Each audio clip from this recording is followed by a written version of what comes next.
नमस्कार, आप देख रहे हैं हर खबर। मैं हूं आपके साथ जागृति। बुलेटिन की शुरुआत कर रहे थे इस वक्त की बड़ी खबर से। बड़ी और अहम जानकारी कोरोना से जुड़ी आपको बता दें कि देश में कोरोना की चौथी लहर का खतरा मंडरा रहा है। पिछले 24 घंटे में 2183 नए मामले सामने आए। पिछले 24 घंटे में 214 लोगों की मौत हुई है। 1985 लोगों ने कोरोना को मात दिया। तो देश में कोरोना का रिकवरी रेट भी 98.76% के पार पहुंच गया। तो देश में एक बार फिर से कोरोना पैर पसारता नजर आ रहा है। बीते 24 घंटे में 2183 लोग कोरोना संक्रमित पाए गए। इसके अलावा 214 लोगों ने कोरोना के चलते अपनी जान गंवाई है। अगर बात करें देश में कोरोना के रिकवरी रेट की, तो देश में कोरोना का रिकवरी रेट भी 98.76% के पार पहुंच गया है। तो देश में चौथी लहर का खतरा मंडरा रहा है। पिछले 24 घंटे में 214 लोगों ने कोरोना से अपनी जान गंवाई है। तो 1985 लोगों ने कोरोना को मात भी दी। अगर बात करें देश में कोरोना के रिकवरी रेट की, तो देश में कोरोना का रिकवरी रेट भी 98.76% पहुंच गया है। तो फिर से कोरोना के मामलों में बढ़ोतरी देखी जा रही है। एक तरफ जहां देश में तीसरी लहर की राहत के बाद कई राज्यों को मास्क फ्री किया गया था, तो दोबारा लोगों की लापरवाही के कारण अब कोरोना के मामलों में बढ़ोतरी देखी जा रही है। देश में कोरोना की चौथी लहर का खतरा मंडराता नजर आ रहा है। पिछले 24 घंटे में 214 लोगों ने कोरोना के चलते अपनी जान गंवा दी है। तो देश में कोरोना का रिकवरी रेट 98.76% के पार पहुंच गया है।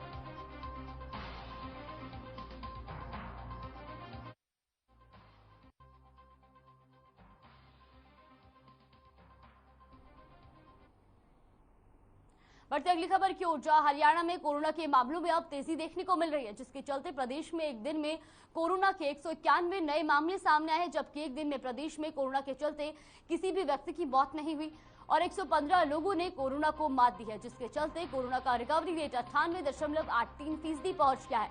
वहीं अगर बात करें जिलों की, तो गुरुग्राम में एक बार फिर से कोरोना विस्फोट हुआ है। पिछले 24 घंटे में गुरुग्राम में 151 नए पॉजिटिव केस मिले हैं, जबकि फरीदाबाद में 32 नए संक्रमितों की पुष्टि हुई है। इसके अलावा सोनीपत में एक, यमुनानगर में एक कोरोना संक्रमित पाया गया है। तो प्रदेश में भी फिर पैर पसारता नजर आ रहा है कोरोना। आपको बता दें कि कोरोना के बीते 24 घंटे में 191 नए संक्रमित पाए गए हैं, जबकि 115 लोगों ने कोरोना को मात दी है। वहीं अगर बात करें प्रदेश में कोरोना के रिकवरी रेट की, तो प्रदेश में कोरोना का रिकवरी रेट भी अब 98% के पार पहुंच गया है। वहीं बीते 24 घंटे में 115 लोगों ने कोरोना को मात दी है। और अगर बात करें प्रदेश में एक्टिव केसों की, तो फिलहाल प्रदेश में 888 कोरोना के केस एक्टिव हैं। तो फरीदाबाद में कोरोना के 32 केस मिले हैं। वहीं सोनीपत में एक और यमुनानगर में भी एक कोरोना संक्रमित की पुष्टि हुई है। तो अकेले गुरुग्राम में 151 कोरोना संक्रमित पाए गए हैं।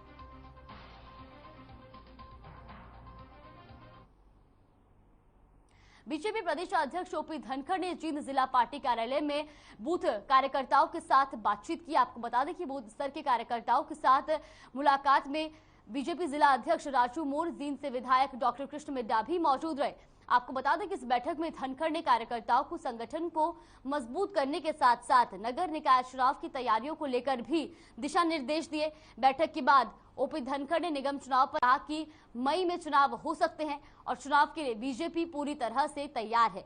धनखड़ ने निगम चुनाव में बीजेपी की जीत का भी दावा किया है।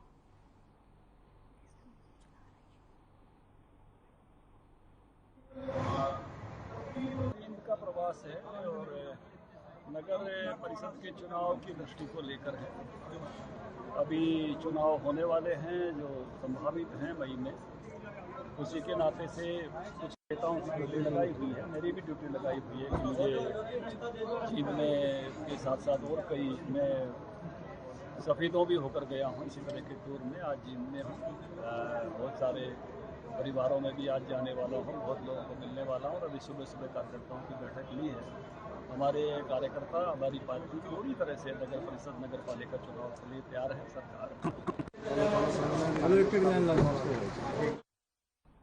वहीं पूर्व मुख्यमंत्री भूपेंद्र सिंह हुड्डा झज्जर में एक पुस्तक विमोचन कार्यक्रम में भाग लेने पहुंचे थे, जिसके बाद उन्होंने पूर्व शिक्षा मंत्री गीता भुक्कल के निवास स्थान पर पत्रकारों से बातचीत की। प्रजातंत्र में हार जीत लगी रहती है। वहीं प्रदेश कांग्रेस संगठन पर भी उन्होंने बयान दिया। साथ ही कहा कि प्रदेश सरकार और अशोक तंवर के setting.com वाले बयान पर भी जमकर निशाना साधा। क्या कुछ कहा पूर्व मुख्यमंत्री भूपेंद्र सिंह हुड्डा ने, आइए आपको सुनवाते हैं।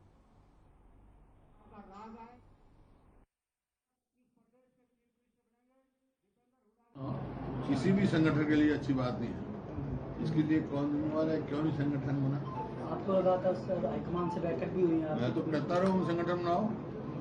मैं जब पार्टी का प्रधान था तो ब्लॉक से लेकर जिले तक पूरा संगठन पूरी तरह से तैयार था।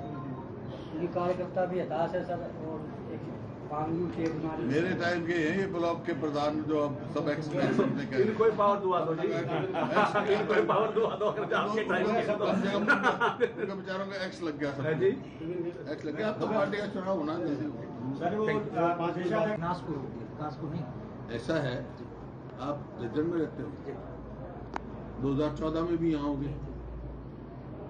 2014 से पहले यहाँ थर्मल प्लांट लगे, रेलवे लाइन आई, एम्स आया और इंस्टीट्यूट आए।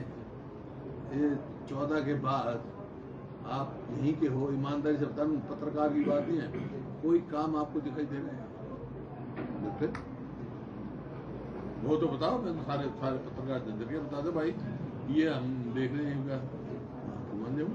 सर प्रदेश अध्यक्ष को लेकर व्यक्तिगत बात नहीं करता, पहले से तय होता तो उनका अपना तय होगा। आज टीएमसी है, आज बीएमसी है, आज टीएमसी है, आज आम आदमी पार्टी, वो अपना तय करे। तो इनको जिनको नहीं पता ना जी सर, वो ऑलरेडी विधानसभा ने पास किया हुआ है जी सर, 1 लाख से फालतू पेंशन नहीं ले सकते। यानी कि if someone is taking the pension already बना हुआ है हरियाणा में कानून भाई। ले रहा हरियाणा में तो कानून बना हुआ है। इनसे पूछो जो 2014 के बाद जो भी विधायक बने हैं उनकी मैक्सिमम लिमिट फिक्स कर दी बस 1 लाख 1 लाख।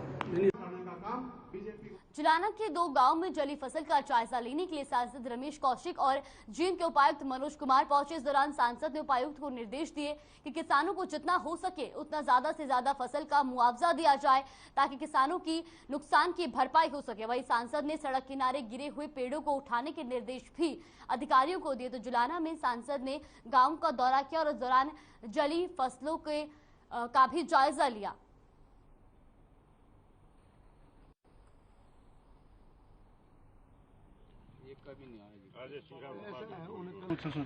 ये दौरा इसलिए है, आपने भी पता है ये फसल जल गई है 135 एकड़ के करीब जो है इसमें जले हैं।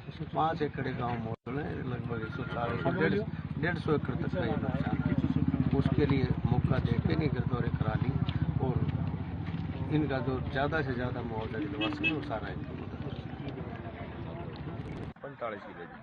अच्छा, आपका क्या ले 45 है? हाँ जी। आपको सरकार से कुछ उम्मीद लगती है कुछ मिलेगा? कुछ नहीं लगती, कुछ नहीं। सड़क पर खड़े खड़े देखते और हम तो ये कैसे कहा वो एक ये वो तो क्या कुछ उम्मीद जगी है, कुछ देंगे? ना जी, कोई उम्मीद।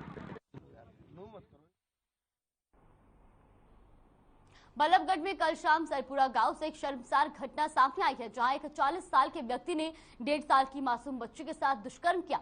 पुलिस की ओर से मिली जानकारी के अनुसार ये 40 साल का व्यक्ति और पीड़ित बच्ची का परिवार शाहपुर गांव के एक ही मकान में किराए पर रहते थे, जहां आरोपी ने बच्ची को अकेला देकर उसके साथ दुष्कर्म किया और मौके से फरार हो गया। वहीं बच्ची के माता पिता की शिकायत पर पुलिस ने मामला दर्ज कर बच्ची को मेडिकल जांच के लिए अस्पताल भेजा और आरोपी की तलाश करते हुए देर रात आरोपी को गिरफ्तार किया।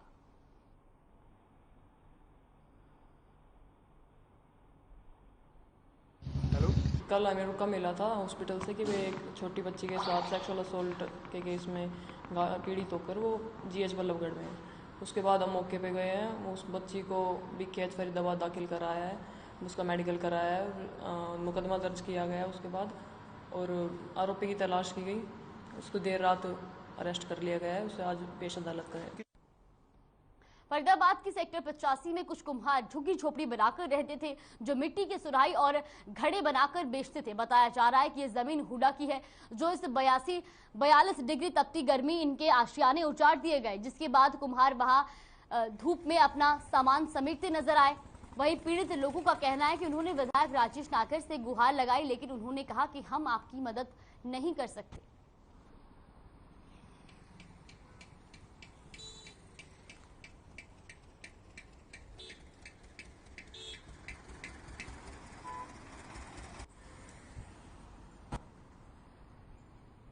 बता दें कि मृतक कई दिनों से मानसिक रूप से परेशान चल रहा था।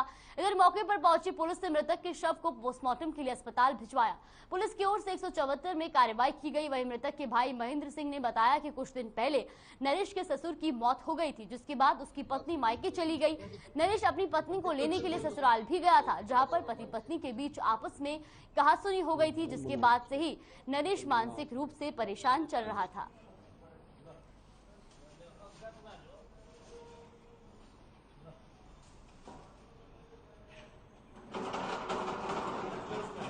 महेंद्र सिंह, एक्स सरपंच, गांव थिराना से। क्या बात हुई सर? बात ये हुई कि ये लड़का पहले इसके ससुर जी गुजर गए थे और ये फिर वहाँ गए थे संस्कार पे। उसके बाद इसका और इसकी पत्नी की कोई बातचीत हुई होगी, भाई मैं कुछ दिन बाद आऊँगी और आप जाओ। तो ये कह रहा था भाई मैं साथ में लेके जाऊँगा। उसी वजह से फिर ये कुछ तनाव से में हो गया। फिर ये 2-4 दिन रुका वहाँ, उसके बाद वापस घर आ गया। घर आने के बाद फिर फ़ोन पे भी इनकी बातचीत हुई होगी। ये नरेश कुमार है, सुनोप जय सिंह, गांव थिराना का है। टाउनशिप के पास एक राधा स्वामी कॉलोनी वहाँ रहता है। ये कुछ दिनों से है ना परेशान सा चल रहा था। परेशानी की वजह से इसने अपना फांसी लगाने से इसकी मौत हो गई। क्या कार्रवाई करी? 104 कार्रवाई कर। सोनीपत की कुंडली इंडस्ट्रियल एरिया में स्थित पेपरमिंट बनाने की एक फैक्ट्री में अचानक अज्ञात कारणों के चलते आग लग गई और देखते ही देखते आग ने पूरी फैक्ट्री को चपेट में ले लिया और फैक्ट्री जलकर राख हो गई। इतना ही नहीं, फैक्ट्री में रखे केमिकल के ड्रम आग लगने के चलते फटने लगे, जिसके चलते आसपास के इलाके में सनसनी फैल गई। सूचना पर पहुंची पुलिस और फायर ब्रिगेड की 3 गाड़ियों ने कड़ी मशक्कत के बाद आग पर काबू पाया। फिलहाल पुलिस आग के कारणों का पता लगाने में जुटी है।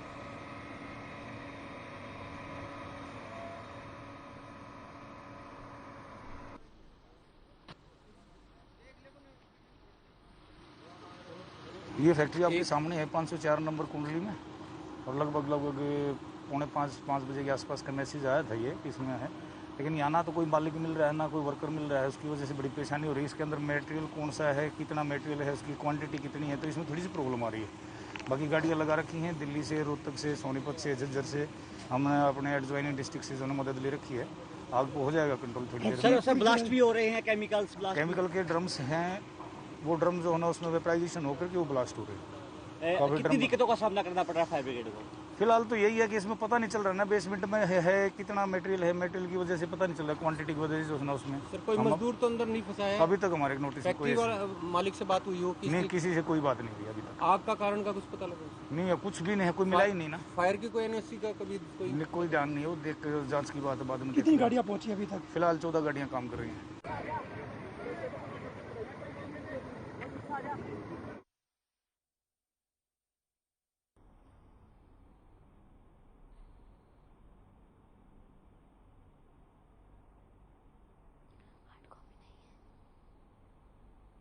तो आपको बता दें कि ये पूरा मामला सोनीपत का बताया जा रहा है, जहां पेपरमिंट फैक्ट्री में आग लग गई। वही अभी तक आग लगने के कारणों का पता नहीं चल पाया है।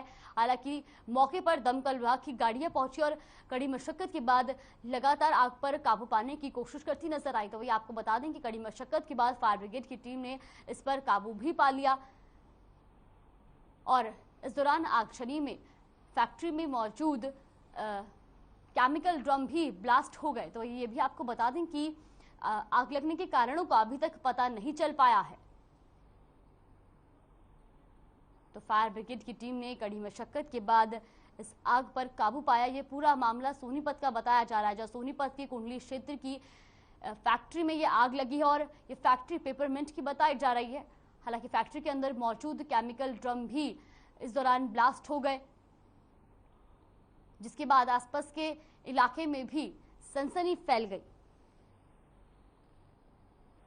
तो मौके पर दमकल विभाग की कई गाड़ियां पहुंची और कड़ी मशक्कत के बाद आग पर काबू पाया। तस्वीरें आप देख सकते हैं किस तरीके से जो है फैक्ट्री में आग लगी है और फैक्ट्री का सारा सामान जलकर राख हो गया।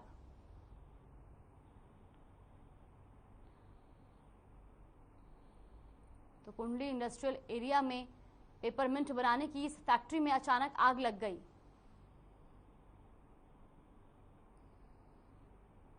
तो ये आपको बता दें कि सोनीपत की कुंडली इंडस्ट्रियल एरिया में पेपरमिंट की फैक्ट्री में आग लगने से बड़ा हादसा हुआ है, जहां पर फैक्ट्री में रखा सारा सामान जलकर राख हो गया, जिसके बाद मौके पर दमकल विभाग की कई गाड़ियां पहुंची और कड़ी मशक्कत के बाद आग पर काबू पाया। तो वही आग लगने के कारण आसपास के इलाके में भी सनसनी फैल गई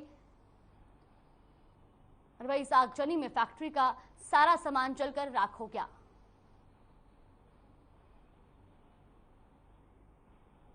पलवल में सीआईए टीम को बड़ी कामयाबी मिली, जहां कैंटीन में घरेलू सामान के नीचे अंग्रेजी शराब की पेटियां छिपाकर ले जा रहे आरोपी को सीआईए टीम ने गिरफ्तार किया। पुलिस ने आरोपी के खिलाफ मामला दर्ज कर जांच शुरू कर दी है।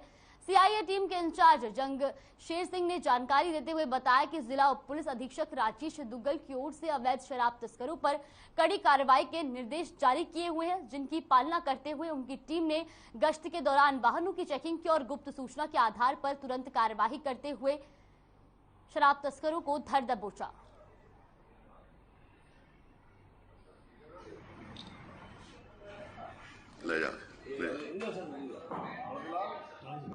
व्यक्ति वाहिद है, वाहिद सनतपुर से, ये चोखा थाना कुरुमरू का रहने वाला है सर, और ये कैंटर में शराब लेके जा रहा था सर। कहाँ लेके जा रहा सर? बिहार में सर। तो सर कितनी शराब थी? इसमें सर 50 पेटी तो इंपीरियल ब्लू की थी सर, और 8 पेटी सिग्नेचर की, टोटल 696 बोतल शराब की थी। तो सर किस चीज में धोखा के ले जा रहा था? सर ये घरेलू सामान था और कुछ ये साइन बोर्ड थे सर इसके अंदर सर जी, तो साइन बोर्ड थे, उनमें छुपा के लेके जा रहा था। आ जाएगी, वो भी आ जाएगी।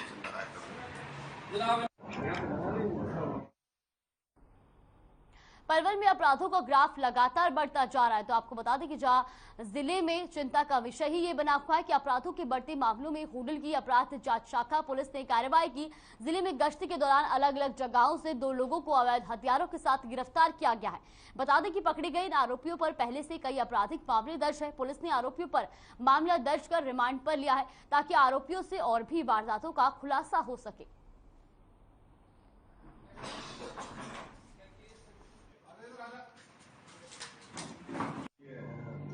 माननीय एसपी साहब के दिशा निर्देशन था, हमारा कल नाइट डोमिनेशन था, और नाइट डोमिनेशन के तहत हमारी टीम करमन बॉर्डर पे नाका लगाए हुए थे। तो हमने संदीप उर्फ सबीर सन ऑफ लखन, ये अंदुआ पट्टी होटल का रहने वाला है, तो इसको काबू किया और इसकी तलाशी लेने पर इससे 315 बोर के देसी कट्टा बरामद हुआ। खबर पलवल से है। होडल में विशाखापट्टनम से हरियाणा में सप्लाई के लिए लाई जा रही गांजे की खेप को बरामद किया गया। इस केस में अपराध जांच शाखा पुलिस ने सफलता प्राप्त की है। पुलिस ने इस मामले में 3 आरोपियों को गिरफ्तार कर मामला दर्ज कर जांच शुरू कर दी है। तो पलवल पुलिस की टीम ने बड़ी कार्रवाई की और इस दौरान गांजे के साथ 3 आरोपियों को भी गिरफ्तार कर लिया है। अरे विनोद, सीक्रेट इंफॉर्मेशन थी कि ऐसे बात था, 2-3 व्यक्ति हैं, 3 व्यक्ति, वो एक गाड़ी है होंडा सिटी, उसमें विशाखापट्टनम से गांजा लेके आ रहे हैं। तो माननीय एसपी साहब के दिशा निर्देशन था, तो हमने जो अपने मुलाजिम थे उनके साथ उनको 3 व्यक्तियों को काबू किया है। ये सूर्या होटल पड़ता है पंचारी के पास, वहाँ से कल काबू किया है, और काबू करने के बाद ड्यूटी मजिस्ट्रेट को मौके पर बुला के तलाशी ली और इनके कब्जे से 87 किलो 800 ग्राम जो गांजा है वो रिकवर। सर कहाँ से कहाँ ले जाया जा रहा था ये लोग विशाखापट्टनम से लेके आए थे, और यहीं सर जो पलवल और जो इसका इलाका है उनका बात है भी थोड़ा। आपने किन धाराओं के तहत मामला? एनडीपीएस की धारा 685 के तहत हमने मुकदमा दर्ज किया है। कोई बात ना, जब भी रख लेंगे।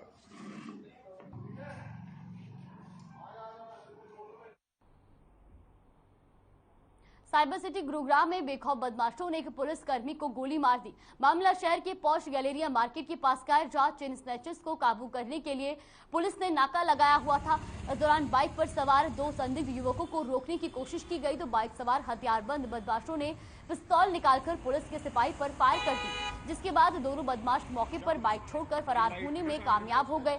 वहीं पुलिस ने मामले को गंभीरता से लेते हुए शहर भर में पुलिस नाकों पर व्यवस्था को चाक चौबंद कर दिया है, जिससे बदमाश फरार न हो पाए। साथ ही घायल पुलिसकर्मी को नजदीकी अस्पताल में भर्ती कराया है। वहीं इस वारदात में हैरानी की बात यह भी है कि यहाँ से डीसीपी ईस्ट का ऑफिस वॉकिंग डिस्टेंस पर मौजूद है, बावजूद इसके बदमाश कानून से बेखौफ है।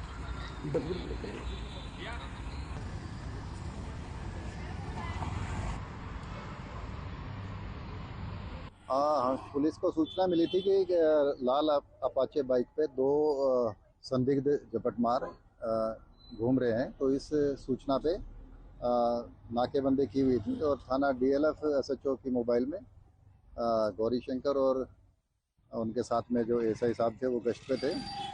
उन लोगों ने जब लाल अपाचे बाइक पे संदिग्ध लोग देखे तो उन्होंने उसको रोकने का इशारा किया और उनमें से वो जब भागने लगे तो एक आदमी को झपटमार को उन्होंने पकड़ लिया था। तो दूसरे झपटमार ने गोली चला दी जो कि बाइक छोड़ के फरार हो गए। नाकाबंदी पूरे इलाके में की हुई है, जिनको जल्दी गिरफ्तार करने की कोशिश। चरखी दादरी जिले के एक गांव में 55 वर्षीय किसान का शव पेड़ से लटका हुआ मिला, जिसकी सूचना मिलने पर पुलिस मौके पर पहुंची और शव को पेड़ से उतारकर दादरी के सिविल अस्पताल में पोस्टमार्टम के लिए भेजा। खबरों के मुताबिक परिजनों ने बताया कि किसान का शव आपसी रंजिश के तहत मारकर पेड़ से लटकाया गया है। थाना प्रभारी ने परिजनों का बयान दर्ज कर मृतक के शव को पोस्टमार्टम के लिए भेज दिया है। अस्पताल रिपोर्ट के आधार पर ही आगे की कार्रवाई की जाएगी।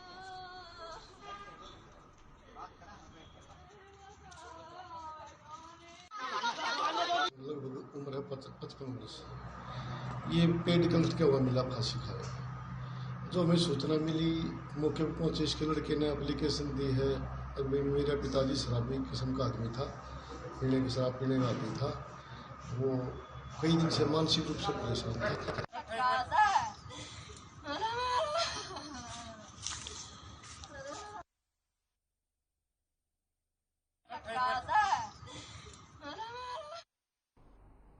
इंद्री के गांव कमालपुर रूडान में जश की रस्म क्रिया की गई। आपको बता दें कि जश हत्याकांड के बाद अब ये रस्म की गई, तो इसमें सामाजिक, धार्मिक, राजनीतिक लोगों ने हिस्सा लिया। इनेलो सुप्रीमो ओम प्रकाश चौटाला, कांग्रेस प्रदेशाध्यक्ष कुमारी शैलजा, पुंडरी विधायक रणधीर गोलन, घरौंडा विधायक हरविंदर कल्याण और बीजेपी प्रदेश उपाध्यक्ष वेदपाल समेत कई पक्ष विपक्ष के नेता भी रस्म क्रिया में पहुंचकर श्रद्धांजलि अर्पित की। वह इस दौरान परिवार ने पुलिस की जांच और कार्रवाई से असंतुष्ट बताया और साथ ही CBI से इस मामले की जांच करवाने की बात कही।